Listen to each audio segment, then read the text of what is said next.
Ini gue kasih tau kalian ya, ini kenyataan pahitnya. Kalian nggak akan sampai jauh di hidup. Kalian coret aja nama kata-kata sukses ya. Kalau kalian cuma pengen ngerjain apa yang kalian mau ngerjain di hidup kalian. Gue itu sering sharing di video gue ya. Kalau kalian mau jadi sukses, kalian fokus di satu industri itu, kasih 10 tahun, 20 tahun dan kerjain aja industri itu. Tapi ya, ini yang gue paling greget. Pertanyaan yang gue justru dapat apa? Kok tapi gue nggak suka di industri ini, tapi gue nggak suka kerja di industri fashion, tapi gue nggak suka kerja di industri peternakan. Ini pertanyaan gue, hey sadar lu masih miskin, lu nggak punya pilihan ya. Jadi jangan kalian pikir, oh gue mau kerjain apa yang gue suka, industri apa yang gue suka. Semua teman gue ada yang jualan sambal, ada yang jualan baju. Mereka nggak suka jualan sambal setiap hari gitu. Tapi itu yang harus mereka lakukan dan itu tanggung jawab yang mereka lakukan. Jadi itu bukan asal suka atau enggak. Tinggal terjun aja dan lakuin gitu. Lu kira gue suka gitu jualan pomade, lu kira gue suka jualan sedotan, lu kira gue suka untuk jalan jadi agen properti panas-panas cari listingan setiap pulang sekolah? Jawabannya enggak, gue gak suka. Tapi gue lakukan itu karena tanggung jawab, karena disiplin ya. Gue punya self control bahwa walaupun gue bangun dan gue gak mau kerjain hal ini, gue tetap kerjain hal ini. Yang kalian perlu adalah bukan motivasi, jadi dengar pelajar-pelajar kalian ya. Lu nggak perlu motivasi, yang lu perlu adalah disiplin. Lu butuh sistem, lu butuh bangun tim yang bisa keep lu accountable atas apa yang lu kerjain. Kalau gue nggak kerja, ya karyawan gue nggak bisa makan nanti. Kalau gue nggak bisa kerja, banyak hal yang accountable di diri gue. Kalau lu hidupnya nggak accountable, kerja lu cuma tidur ya kan, bangun, aduh males, aduh mau bangun pagi aja nggak bisa. Makanya ada pepatah zaman dulu kan, kalau kalian bangun yang nggak pagi-pagi ya, rezekinya dipatok ayam. Ya bener gitu. Orang sukses yang gue ketemu itu tidurnya nggak ada sampai 10 jam bos. Mereka tidur 8 jam aja udah syukur-syukur gitu. Paling biasa 6-7 jam tidurnya. Kenapa? Karena banyak hal yang dikerjakan. Karena waktu ini terbatas. Udah gitu waktu kalian udah terbatas masih dipakai untuk main game sama scroll TikTok. Ya jelas-jelas aja. Jadi mulai shifting mindsetnya dari tukang konsumsi, cuman konsumsi TikTok, jadi yang produksi, bikin konten, belajar bikin konten, deliver value ke masyarakat. Ini yang menurut gue para mental health aktivis itu ngerusakin dan ngeracunin masyarakat. Mereka suka bilang masyarakat untuk pikir pakai emosinya. Karena itu yang manusia rasakan memang. Gue bangun tidur, ya. Gue nggak setiap hari gue mau kerja. Ya, kadang mood gue jelek banget, gue malas untuk syuting konten seperti ini. Mungkin hari ini aja gue nggak pengen sebenarnya syuting konten seperti ini. Tapi kenapa gue harus ini? Karena ini tanggung jawab gue. Karena gue udah bilang di hidup gue, oke, misi gue adalah mengubah sistem edukasi di Indonesia. Caranya lewat apa? Ya paling gampang adalah untuk lewat media seperti ini yang gratis yang bisa dikonsumsi masyarakat luas. Gue pengen sedikit aja at least, sebelum gue mati gue pengen ubah beberapa dari kalian.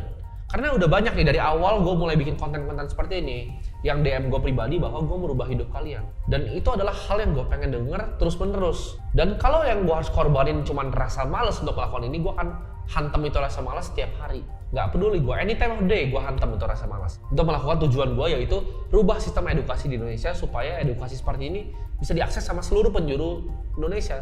Kalian cuma perlu modal kuota internet dan YouTube. Mental health aktivis bilang, pikir pakai perasaan kalian. Lu pikir ya, lu laki, dia bilang, kalau mau nangis, nangis aja, sedih aja. Lu kira Alexander the Great, pas dia kuasain benua-benua itu umur 23 tahun, dia nangis gitu lagi jalan, dia capek, aduh nangis gitu. Enggak coy, sebagai laki yang kita harus pikir adalah, apa yang kita mau lakukan, apa yang kita mau conquer di dunia ini. Ya. Jadi jangan jadi laki-laki lemah, yang cuman dengerin mental health terus gitu. Namanya laki itu penuh namanya kehormatan dan tanggung jawab. Mereka akan lakukan apa yang mereka harus lakukan untuk jaga yang paling dekat sama mereka. Mau baik itu keluarga mereka, istri mereka di masa depan, anak-anak mereka. Kalau lu miskin, kalau lu nggak punya hidup, lu adalah orang paling egois di dunia. Gue kasih tau di sini, orang miskin ya adalah manusia paling egois di dunia. Mereka cuma pikir dirinya sendiri. Gue paling susah, gue begini. Bahkan middle class kalian pun juga egois. Kenapa kalian nggak strive untuk jadi orang kaya? Tapi kan orang kaya itu jahat. Uang itu hanyalah kaca pembesar. Kalau lu miskin, lu emang awalnya orang jahat, terus jadi kaya, lu pasti jadi jahat. Tapi kalau lu memang orang baik, jadi orang kaya, lu bisa amplifikasi kebaikan itu. Lu bisa jadi bermanfaat untuk sesama. Ya. Kenapa gue bilang orang miskin itu egois? Kalau lu punya uang yang berlebih, ya, anggaplah memang iya lu nggak mau mobil deh, lu paling suci, lu nggak mau jam tangan, lu nggak mau mobil, lu mau rumahnya gembel aja nggak apa-apa. Tapi uang lu banyak nih, lu bisa bermanfaat untuk semua sekitar lu. Misalnya lu tetap tinggal di kampung nih, lu bisa kasih semua makan, kampung lu kasih beras semuanya gratis gitu. Itu kan hanya bisa dilakukan kalau lu adalah orang kaya. Sedangkan kalau miskin lu cuma bisa buat diri lu sendiri. Buat diri lu sendiri aja kurang, buat keluarga lu sendiri aja kurang. Gimana lu mau berbagi ke orang lain? Karena tujuan hidup ini adalah kita bermanfaat untuk masyarakat. Tujuan hidup ini adalah untuk berbagi. Jadi dengan punya uang sebanyak-banyaknya kita bisa berbagi ke sebanyak-banyaknya orang. Kalau lu lihat diri lu sendiri di kaca dan lu cuma mikir hari ini gua males ya, hari ini gua happy atau enggak ya. Ini gua kasih analogi ya. Kalian kalau pernah lihat ya kambing gunung itu sama elang. Elang itu makannya kambing gunung kadang. Bingung kan lagi gimana caranya. Pas dia lagi naik tuh gunung tuh dijatoin ya. Di sliding tuh sama elang ya.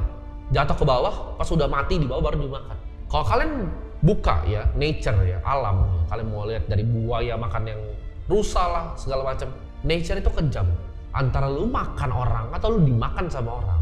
Nah kalau lu orang yang malas-malesan, yang cuma pikirin lu sukanya apa, kerja lu setiap hari lu cuma dimakan, itu kambing gunung tadi. Ntar gua elangnya nih gua sliding lu ke bawah.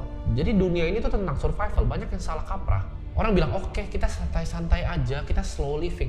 Lu semua ketawain gua pas gua bilang inflasi 10-15%. Tapi lihat sekarang, beras itu naiknya berapa tahun ini? Ya, beras dari terakhir gua bagi tuh beberapa ton. Itu gue beli serba 1.500. Sekarang terakhir gue mau beli udah 14.000. Dan lu masih ngomong inflasi 3%. Ini akan ada so pinter lagi orang yang komen di video gue.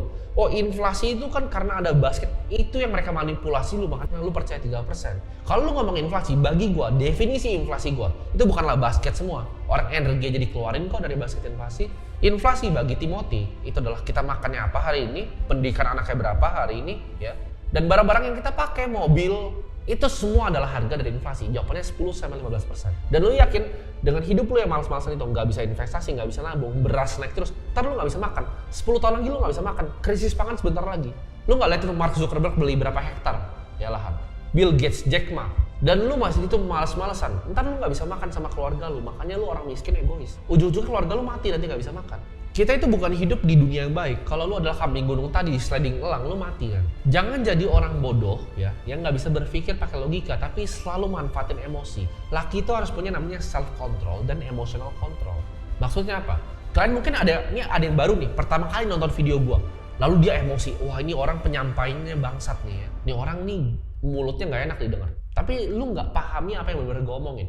Makanya dulu ya kan, orang banyak yang hujat. Oh bang lu begini-begini ngomongnya kasar. Jadi logikanya udah ketutup dulu. Mikirnya orang Indonesia gitu kan, mikirnya pakai emosi, makanya bodoh-bodoh gitu. Mikirnya oh emosi dulu ya kan. Oh ini orang karena ngeselin gini, gue nggak mau denger omongan. Tapi logikanya nggak dimainin. Logikanya nggak dipakai karena sebenarnya apa yang gue sampaikan itu benar. Laki itu kerja apapun situasinya ya. Lu mau capek, lu mau nggak mau berangkat kantor, lu tetap berangkat kantor.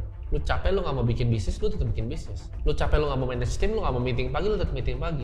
Itu baru namanya laki. Gue tetap datang kantor ya. Gue tetap berusaha sebaik mungkin. Upgrade diri gue, belajar terus setiap hari. Walaupun gue punya duit untuk nggak usah kerja sampai gue mati. Kenapa? Tanggung jawab. Jadi ini saran dari gue buat mungkin pelajar, mungkin anak-anak muda. Kalian yang masih mau denger gue, kalian yang masih mau untuk mengubah hidup kalian. Gue mau kasih beberapa saran untuk kalian gimana caranya untuk mencapai kesuksesan. Gue jadi miliarder itu di umur 20 tahun. Dari sini gue pengen sharing ke kalian. Hal paling kuat yang kalian punya adalah pendapatan atau yang namanya income. Nah ini penting banget kalian harus belajar. Dari income ini ya, kalian jangan buang untuk hal-hal bodoh kayak mobil, jam tangan. Itu hal-hal bodoh ya. Hal-hal bodoh ini cuman boleh dibeli kalau uang kalian udah terlampau jauh di atas harga barang-barangnya. Jadi jangan beli hal-hal bodoh. Jangan lihat orang, wah keren ini. Enggak keren sama sekali. Yang keren adalah kita pakai uangnya untuk putar di bisnis, untuk ekspansi tim. Timnya kita build jadi super team ya, yang bisa kerja di saat kita udah nggak usah kerja lagi. Udah tahu, udah bisa decision making. Kita invest di punya tim yang lebih baik. Ya. Kita bisa invest di advertising lagi. Kita bisa invest di building product. Kita punya tim PM yang kuat, engineer yang kuat. Itu fungsi uangnya, itu leverage yang tinggi, bukan beli hal-hal bodoh, barang-barang depresiasi. Boleh ya, ini gue ngomong kayak gini bukan cuma sebagai orang-orang di YouTube yang cuma ngomong kamu jangan beli mobil mewah ya. Itu orang-orang yang ngomong gitu nggak pernah punya mobil mewah. Mobil gue itu supercar ya. Jam gue itu banyak. Tapi ini gue bilang ke kalian, jangan beli hal-hal bodoh di saat kalian masih pelajar. Mungkin kalian punya uang ya, udah usaha, udah punya uangnya, tapi tahan dulu ya, putar dulu di bisnis. Gue nggak beli mobil gue pertama di saat uang gue tuh berkali-kali lipat dari harga mobilnya. Sisa uang dari bisnisnya pakai apa? Pakai untuk investasi. Lu jago saham, taruh saham. Lu jago kripto, taruh kripto. Lu jago properti, taruh properti. Beli tanah, ekspansi. Nanti ketika udah berlebih, uang dari hasilnya, ya hasil investasinya lu pakai buat beli mobil nggak masalah. Tapi tahan dulu sampai uangnya berkali-kali lipat. Apalagi yang beli baju, kalian bayangin beli sepatu puluhan juta, itu gobloknya minta ampun gitu. Uang cuma 200 juta, beli sepatu 20 juta, itu nggak masuk akal di kepala gua.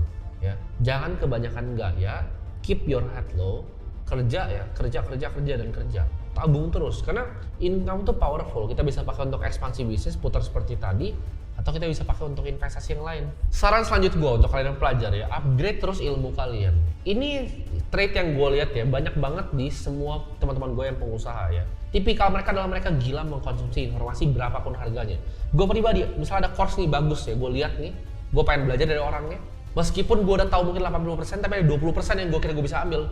Mau harganya $15.000, gue sikat langsung besok. Gue keluarin uang miliaran, nggak tahu berapa miliar untuk bayarin semua course yang gue bisa makan. Fungsinya apa? Untuk gue bisa ambil ilmunya. Gue nggak pernah jadi orang skeptis yang bilang, oh ini orang nge-scam gue. Enggak, ya. Gue ambil semua informasinya, gue telan ke dalam, dan gue praktekin, gitu. Bisa dari course, bisa dari gue traktir orang makan puluhan juta, ya. Banyak caranya untuk dapat akses ke informasi, tapi gue selalu fokus untuk learning. Jadi untuk salah satu teman-teman yang baru mulai, daripada kalian mulai bisnis suatu industri, langsung cari kerjaan aja di industri apapun, ya. Gue saranin perusahaan yang baru-baru mau berkembang, lu bisa belajar banyak dari ownernya, lu ikutin step-step ownernya, sampai lu udah bisa jadi orang kepercayaan, nah lu bisa bagian dari bisnisnya. Itu menurut gue cara yang lebih simpel dibanding lu langsung coba so ide mulai bisnis dari nol. Orang yang ngajarin kalian cara berbisnis itu nggak ada ya, kalian cari ya, ini kata-kata dari Naval Ravikant. Nggak ada ya orang yang bisa jual kelas bisnis, itu kelas bisnis itu nggak ada. Kalian carinya yang spesifik, yang benar-benar bisa upgrade skillnya di sini. Upgrade skillnya misalnya di digital marketing, di mana? Bisnis sebagai holistik itu nggak ada. Nggak ada yang bisa ngajarin kalian bisnis secara holistik. Gue kasih tau kalian, kalau kalian nggak mau belajar, kalian nggak mau dengerin orang ya, alasan jadi orang miskin itu sederhana. Mungkin kalian pikir, oh hidup gue paling susah, gue dilahirin miskin, hidup gue kok kayak tai ya. Cuman kalian nggak pernah mikirnya kebalik. Apa yang gue harus lakukan hari ini biar hidup gue gak kayak tai? Apa itu pembelajaran kerja? Belajar kerja. Itu hidup tuh nggak cuma kerja sekali, kerja sukses, enggak. Lu kerja gagal. Lu kerja ditipu orang. Lu kerja nggak punya surat perizinan, barang lu ditahan satu kontainer. Lu kerja bikin agensi COVID bangkrut. Lu kerja bikin startup, uangnya harus dibalikin. Itu yang gue alamin. Lu kerja baru boom. Terus nyampe bom sini lu bilang anak orang kaya dan oh lu hoki ya gitu kan. Mereka nggak pikirin nih proses kerja ditipu, kerja gagal. Mereka cuma lihat hasil akhirnya. Kalau lu dilahirin misalnya miskin sama orang tua lu miskin juga itu bukan salah lu. Tapi kalau lu sampai mati miskin, itu 100% adalah salah lu.